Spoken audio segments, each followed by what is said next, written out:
আসসালামু আলাইকুম। দেখতে পারতেছেন যে এই 7টা ইলেকট্রিকের পাইপ ফলাইলাম আমরা এখন আজকে।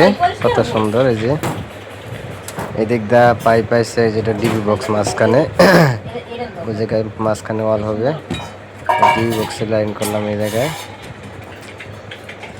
এটা 4 রুমের একটা ফ্ল্যাট, একতলা ভবন। কালকে 7 ঢালাই হবে। রাজমিস্ত্রি কাজ করতেছে, রাজমিস্ত্রির কাজ শেষ প্রায়। দেখতে পারতেছেন, এই যে দেখানোর চেষ্টা করছি আমি সহ।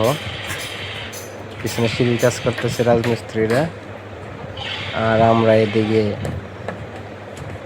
ইলেকট্রিকের পাইপ ফালাইলাম ছাদের ভিতরে।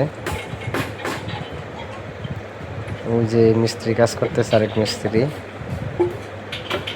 হেড মিস্ত্রি কাজ করতেছে। এই যে